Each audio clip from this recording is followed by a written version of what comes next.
Ratatouille, that's what I like to call my works. Ratatouille is an explorative series, it is an investigative series. It tries to explore land as an entity which is constantly shaped and reshaped by human interactions and civilizations. It is not static, it is not subdued, it is constantly changing, and my works develop out of current narratives of land, and it tries to resist any form of characterization.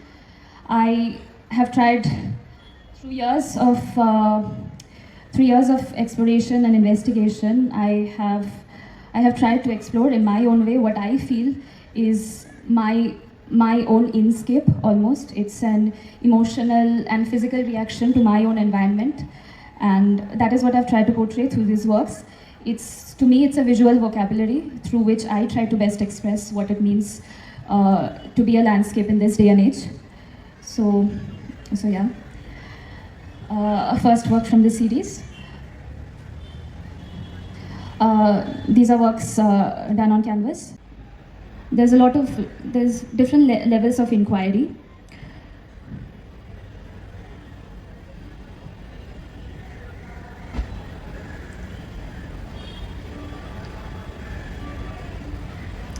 Smaller works from the same series. Just quickly go through them.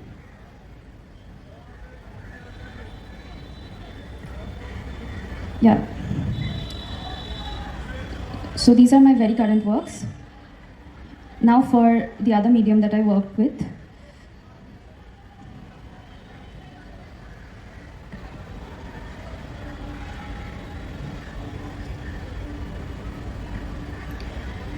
Yeah, so these are my mixed media works.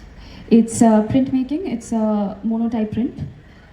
These develop out of the same narratives. It's also an extension of my Ratatouille series. And through the use of a different medium, through the use of different inks and pigments, I have tried to portray a similar essence to what my other series bears. Radical changes, and especially through influence of Van Gogh and through his own practices, it has gained prominence and popularity to a new level. And Starport, obviously contemporary period David Hockney created a sort of revolution in the form of landscapes and how we knew landscapes were. And these are my most important sources of inspiration. And apart from that, I would say that during the post-World War II period, in the form of landscape photography, landscape went through yet another prominent yet radical change. Because then the landscapes could become anything. The narrative completely shifted and it changed it. It could be, the landscapes no longer were a fixed thing. It could be cultural landscape, it could be human landscape, it could be architectural landscape, it could be anything. And I think that helped shape the conceptual framework of my works. And I feel without these things, or without these inspirations, or without the part that these things played, I would not have been able to generate the kind of works that I do right now. So yeah, that's a little bit. And during the workshop as well. This is a part of an interview setup that I had at the very end of the residency. This also does not have an audio output, but I tried to keep one question that I felt was most relevant to my work.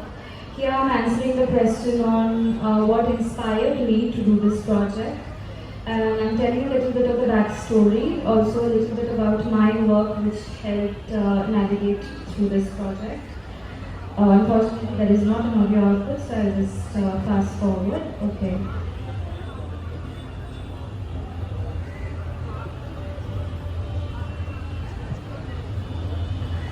Three works from my residency. First 2 works, it's mixed media works.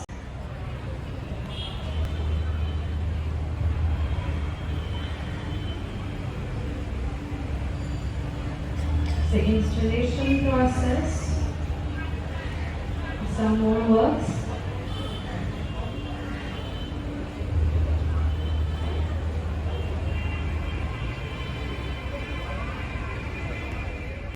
In these works, I've used remnants of Chinese calligraphy as well, because I wanted to include that also in my work to better portray the bridges between Chinese and Indian cultures. Their calligraphy works, their printmaking works, they go way back in time, and so does our Indian printmaking works. These are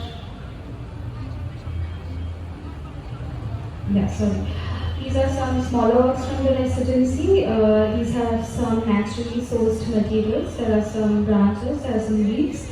Plus, it has layers of paper and traditional Indian motifs, traditional printmaking Indian motifs, and it has also some pigments in it. And I really want to thank everyone to give me this platform to be able to represent my works. I am truly honored, and it's a pleasure to be here. And thank you everyone who listened, who is in the audience, and thank you. Have a good night. Thank you.